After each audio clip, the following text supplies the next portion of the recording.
मस्तक पर चंद्रमा धारण करने वाले, जिनकी जटाओं में गंगा का वास है। बगल में जगत जननी मां अन्नपूर्णा विराजती हैं। प्रथम प्रदक्षिणा करते भगवान श्री गणेश सदा जिनकी आराधना करते हैं, ऐसे भगवान शिव की नगरी है काशी। काशी दर्शन कार्यक्रम में आप सभी का स्वागत है। नमस्कार।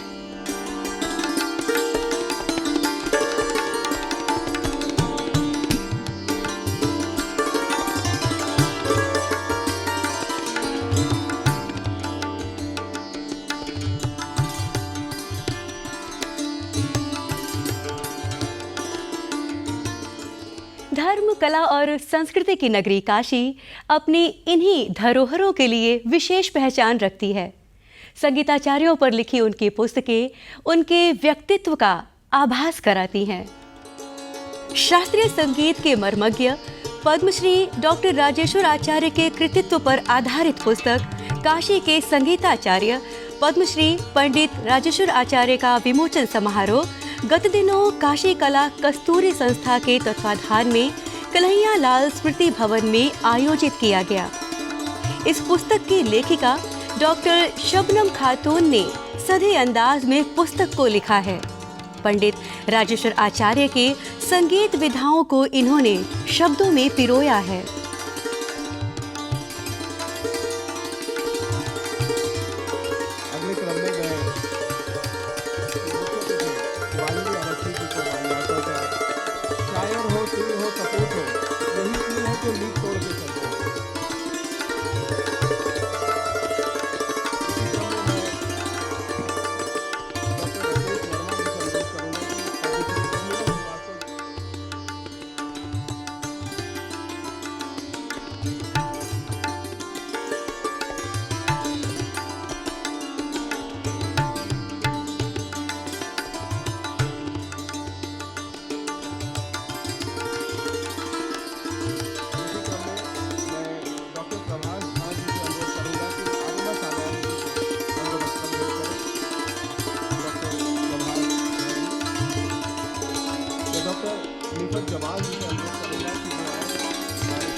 इस समारोह में अतिथियों का स्वागत स्मृति चिन्ह देकर किया गया।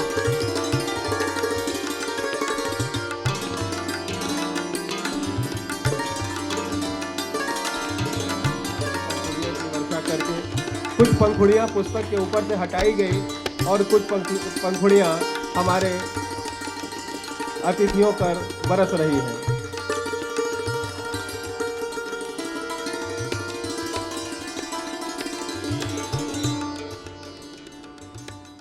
मुझे एक जुनून है लिखने का। मैं उनकी चीज़ों को मैं लिखूंगी और मैं आपको ये बात यकीन के साथ मैं कह रही हूँ कि आचार्य जी के ज़िंदगी का कोई हिस्सा नहीं बचा है जिसको मैंने टच ना किया। मुख्य अतिथि पद्मश्री मालिनी अवस्थी ने अपने विचार व्यक्त करते हुए कहा कि इस पुस्तक से नई पीढ़ी का संगीत के क्षेत्र में मार्गदर्शन होगा। आचार्य जी का सामना होता तो हम लोग बहुत डरते थे। आचार्य जी से सब बहुत डरते थे बहुत युवा, लेकिन उनका ज्ञान, उनका पांडित्य और कुछ मुझे लगता है काशी का जो ठेठपन है, जो एक सहजता है, एक स्वभाव में, एक व्यक्तित्व में, जहाँ कोई दिखावा नहीं, आडंबर नहीं, वो किसी को भी देखने में अभिमानी होने का संकेत दे सकती, लेकिन वो काशी होने के कारण अभिमान है। जो बनारसी होगा उसमें वो उस अभिमान को लेकर पैदा होगा कि हाँ, बाबा की नगरी के हैं। विशिष्ट अतिथि एयरपोर्ट के पूर्व निदेशक आर्यमा सान्याल ने संगीत विधा पर प्रकाश डालते हुए कहा, एक वर्ष की इसकी जो साधना, जब उसका टेम्पो थोड़ा डाउन होता था तो मैं थोड़ा बात करती थी। मैंने इसको कहा कि मैं हमेशा तुम्हारे लिए उपस्थित हूँ, अवेलेबल हूँ, क्योंकि ये तपस्या किसी पूजा से कम नहीं था। ये पूजा इसने करा और इस पूजा का फल स्वरूप हमको ये पुस्तक मिला है आज। समारोह में उपस्थित अन्य विशिष्ट अतिथियों ने संगीत क्षेत्र के उपलब्धियों पर अपना वक्तव्य देते हुए कहा, बनारस एक बहुत बड़ा तहजीबी सेंटर है, एक बहुत बड़ा कल्चरल सेंटर है और यहाँ जिस गली जिस मोहल्ले में जाइए, चाहे वो कालीन हो और चाहे वो कारचोब का काम हो और चाहे वो और दूसरे पेशे हों, उसमें अपनी एक महारत रखता है। उसको भी आप इससे कम ना समझिएगा, माफ़ कीजिएगा। हम किताबें तो तसनीफ़ कर सकते हैं, लेकिन कालीन अभी हमें 1 फीट बिन दे तो हम नहीं बुन पाएंगे। हुनर की बात कर रहे हैं। कल्चरल सेंटर सिर्फ लिटरेचर में नहीं देखा जाता है, वहाँ के तमाम जो होते हैं वो देखे जाते हैं। कलाकार आशीष गुप्ता ने कैनवास पर संगीताचार्य डॉक्टर राजेश्वर आचार्य का चित्र उकेरा। तत्पश्चात यह चित्र उन्हें भेंट स्वरूप दिया।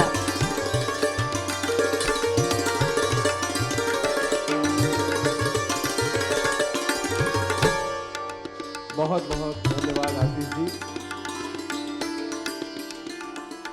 इतना कुछ आप लोगों ने कहा, गुणवत्ता की इतनी परख आप लोगों को कि प्रशंसा का स्तूप लगा दिया, और मैं उड़ी हुई धूल के एक कण के समान देख रहा था कि अब क्या कहें इसको। 16 साल की उम्र में देखा था, 12 दिन का कैंप शुरू किया था मैंने कि यहाँ की प्रतिभाओं को लेकर 12 दिन तक लगातार संगीत का कार्यक्रम करूँगा, और वो याद है।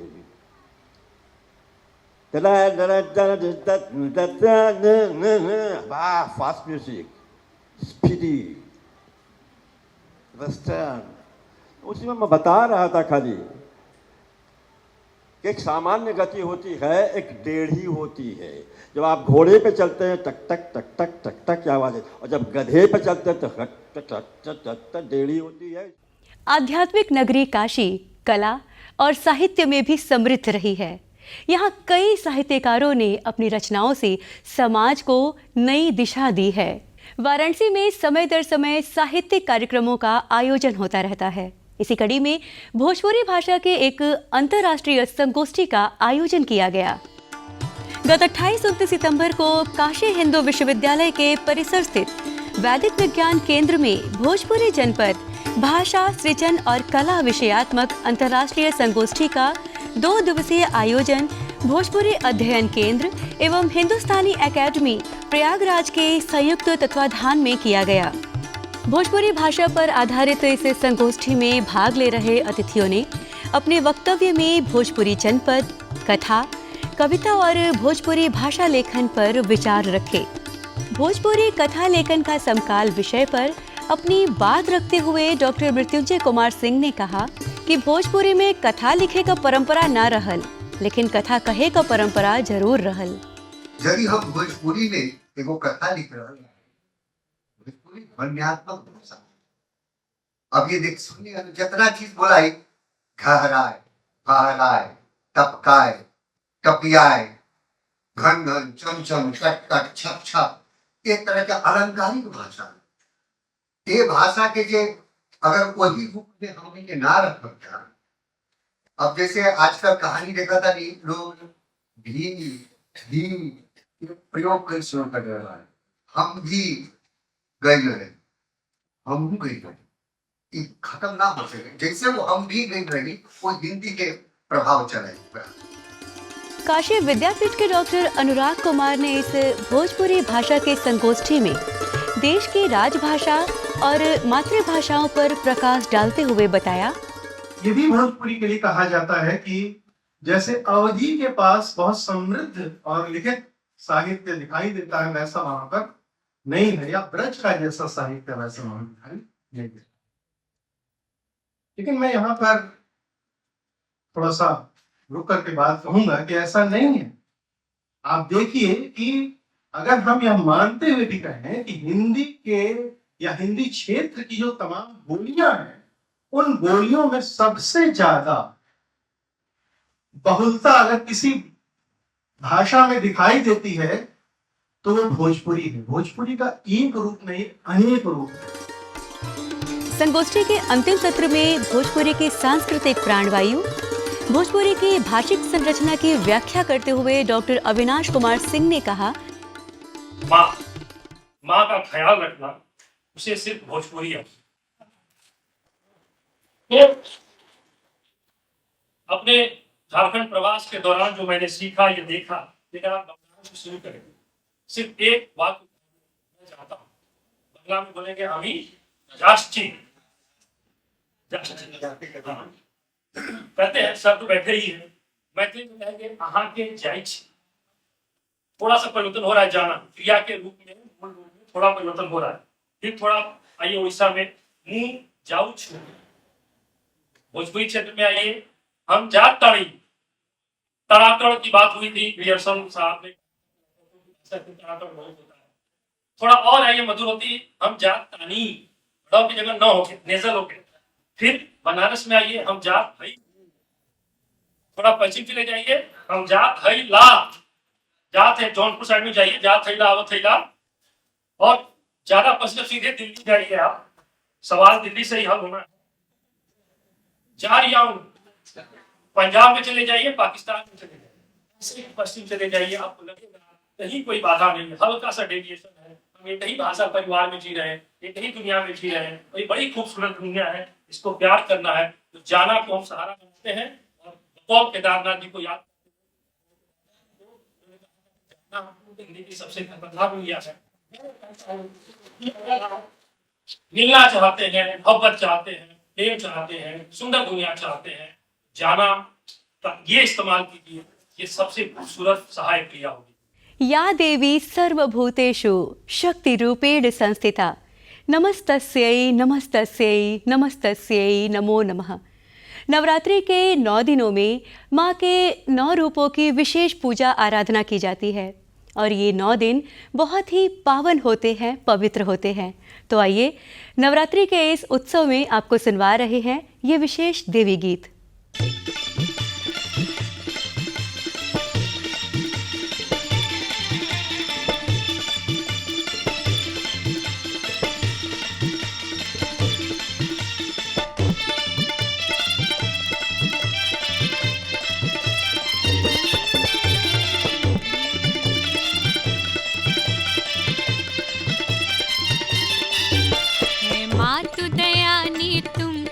सारा जग जाने है माँ तू दयानी, तुमको सारा जग जाने। ओ मैया जग कल्याणी, सारा जग जाने। ओ मैया जग कल्याणी, सारा जग जाने। ओ माँ तू दयानी, तुमको सारा जग जाने। जग कल्याणी, सारा जग जाने।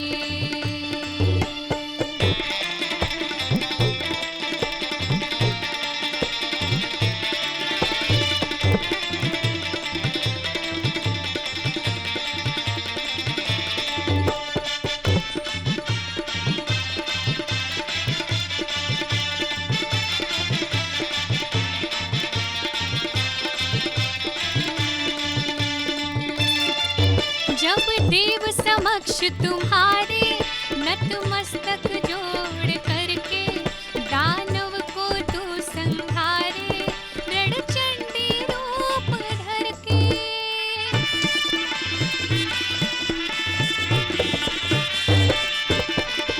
जब देव समक्ष तुम्हारे नतमस्तक जोड़ करके, दानव को तू संहारे रणचंडी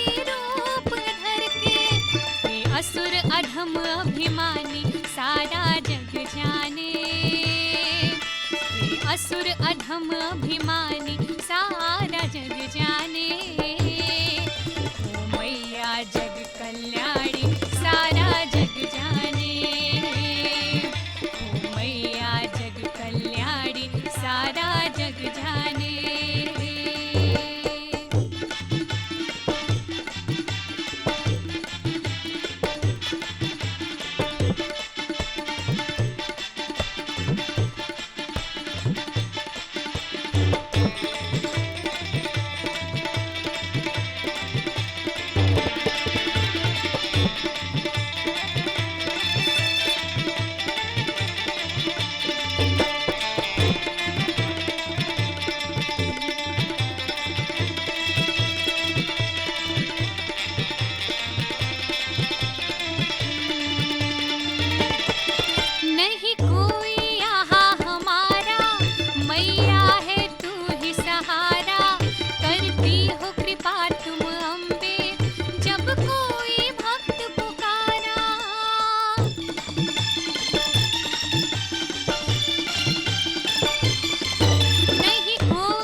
से रहे, ऐसा उसको तू अम्बे बर देना।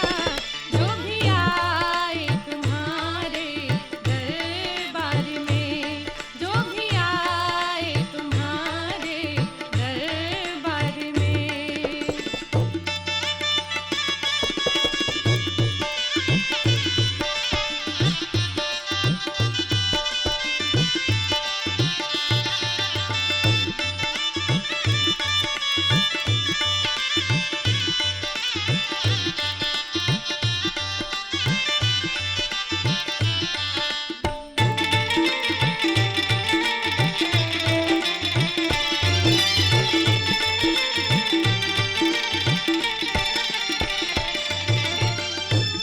देवता भी तुम्हारे शरण में पड़े, देव संहार पे जब थे दानव अड़े।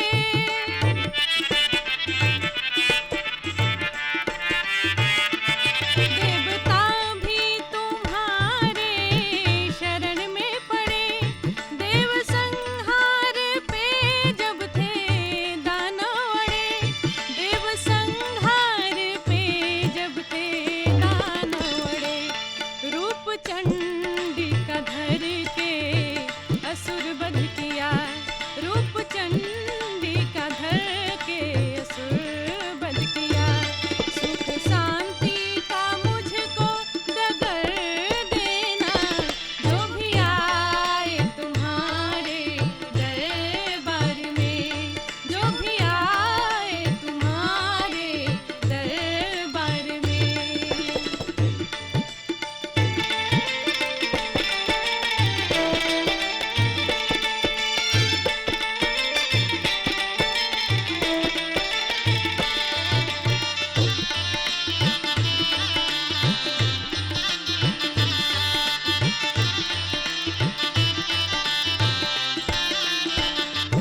है तू ममतामयी, तेरी कृपा दृष्टि है।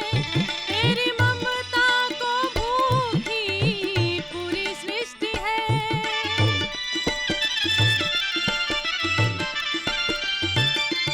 है तू ममतामयी, तेरी कृपा दृष्टि है। तेरी ममता को भूखी पूरी सृष्टि है। तेरी ममता को भूखी पूरी सृष्टि है। जो सुपथ पे है उन पे कृपा है तेरी। जो सुपथ पे है उन पे कृपा है तेरी। जो कुपथगामी है उनको डर देना। जो भी आए तुम्हारे दरबार में, मैया इतना करम तू कर देना। जो भी आए तुम्हारे दरबार में, जो भी आए तुम्हारे दरबार में, जो भी आए तुम्हारे दरबार में। ये था हमारा आज का काशी दर्शन कार्यक्रम। हमेशा स्वस्थ रहिए, मुस्कुराते रहिए और उम्मीद बनाए रखिए, क्योंकि वो कहते हैं ना कि उम्मीदों से बंधा एक जिद्दी परिंदा है इंसान, जो घायल भी उम्मीदों से है और जिंदा भी उम्मीदों पर है। वापस मिलेंगे आपसे अगले कार्यक्रम के साथ, तब तक के लिए दीजिए अनुमति। नमस्कार।